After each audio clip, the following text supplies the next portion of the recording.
Hello hello চলে এসছে আপনাদের সামনে মেরি হাজবেন্ড কি বিবি কা টেলার। তো চলুন দেখে নেওয়া যাক। প্রথমে যখন এর টিজার হয় তো স্টার কাস্টদেরকে দেখে সবাই এটাকে ইগনোর করার চেষ্টাই করছিল, কেউ ভাও দিচ্ছিল না। কিন্তু টেলার আসার পর মনে হচ্ছে এটার দিকে ইন্টারেস্ট আসতে পারে, মুভিটা ওয়ার্ক করতে পারে। তো মেরি হাজবেন্ড কি বিবি এ অর্জুন কাপুর, ভূমি পান্ডেরকর, রাকুল প্রীত সিং আর হর্ষ গুজরাল এদের স্টার কাস্টে এই বইটা বানানো হয়েছে। তো এই অর্জুন কাপুরের যে বই, এর ভাও না দেওয়ার কারণ হচ্ছে এর পেছনের যে ব্যাকগ্রাউন্ডের বইগুলো আছে সেগুলো সবই ফ্লপ ছিল, তেমন কিছু করতে পারেনি, সেই জন্যই লোক ইগনোর করছিল। কিন্তু লাস্ট যে বইটা সিংঘম এগেন, তাতে যে একটু রোল ছিল ডেঞ্জার লঙ্কা, তার জন্যই একটু নাম অর্জুন কাপুর পেয়েছিল। কিন্তু এই বইটাতে দেখা যাচ্ছে যে মনে হচ্ছে যে আবার ও উঠে আসবে। তো অর্জুন কাপুরের এক্স বিবি মানে ভূমি পাটনকর, ওর একটা ডিজিজ আছে, ওর ডিভোর্স হয়ে গেছে অলরেডি, কিন্তু ওর এই ডিজিজের কারণে ও কিছু মেমোরি লস্ট হয়ে যায় বা ভুলে যায়। রিগ্রেট রেট্রোগেট অ্যামনেসিয়া নামের একটি রোগ, যেটা আমি গুগল সার্চ করেও পেয়েছি যে এটা সত্যিই এই রোগটা আছে। এরা এটাকে কাজে লাগিয়ে একটা মুভি বানিয়ে ফেলেছে, বলেন ডাইরেক্টরের কি দিমাগ!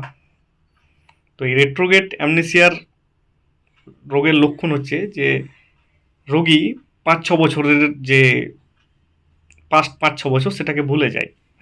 এবং অর্জুন কাপুরের এক্স বিবি মানে ভূমির ক্ষেত্রেও ঠিক তাই হয়েছে। এবং যে রাকুল প্রীত সিং এর লাভার আর এই ভূমি পাটনেকর, এই দুজনের মধ্যে এই লড়াইয়ের এই ফিল্মের একটি কমেডি মশলা বানানো হয়েছে।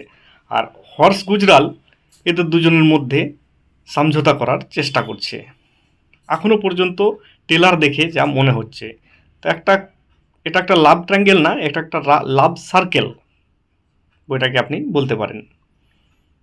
তো মনে হচ্ছে যে এটা ওয়ার্ক করবে, তবে ট্রেলার দেখে তো খুব ভালোই লাগছে, গানগুলোও খুব ভালোই আছে। আর অর্জুন কাপুরকে আপনি যতই খারাপ বলেন তবুও একবার চান্স দেওয়া যায়। তো এই ফিল্মটাও মনে হচ্ছে যে সেই রকমই হবে, অর্জুন কাপুরের জীবনে একটা টার্নিং পয়েন্ট নিয়ে আসবে। আর মেন যে রাকুল প্রীত সিং আর ভূমি পাটনেকর, এই দুজনের মধ্যেই মনে হচ্ছে আমার ফিল্মটা ঘোরাঘুরি করবে। এর মেমোরি লস্ট হয়ে যাতে, সব কিছু ভুলে যাওয়াতে আবার অর্জুন কাপুরের জীবনে চলে আসার চেষ্টা করছে। আর এখন যে রাকুল প্রীতের সঙ্গে প্রেম চলছে, সেও ভূমি পান্ডেকরকে অ্যাকসেপ্ট করবে না, তাহলে এই দুজনের মধ্যে লড়াই চলবে। আর মধ্যেখানে ফেসে আছে অর্জুন কাপুর, আর অর্জুন কাপুরের বন্ধু হর্ষ গুজরাল এই জিনিসটাকে মেনটেন করার চেষ্টা করছে, এদের মধ্যে একটা সমঝোতা আনার চেষ্টা করছে। তো দেখা যাক কি হয়, কি ডেঞ্জার লঙ্কা ডুবেগা ইয়া লঙ্কা কে নাও পার লাগেগা, এটাই এখন দেখতে হবে আমাদেরকে। তো আশা করা যাচ্ছে এই বইটা একটা কমেডি মশলা ফিল্ম ভালোই হবে। তো আগে বইটা রিলিজ হোক, তারপরে দেখি, তারপরেও আপনাদের সামনে নিয়ে আসবো। আর আপনাদের কেমন লেগেছে ট্রেলার দেখে সেটা অবশ্যই লিখে জানাবেন কমেন্ট বক্সে। আর চ্যানেলটাকে সাবস্ক্রাইব অবশ্যই করবেন, লাইক শেয়ার কমেন্ট করতে ভুলবেন না। কমেন্ট তো অবশ্যই করে জানাবেন যে আপনাদের কেমন লেগেছে এই নতুন ডেঞ্জার লঙ্কার বইটা।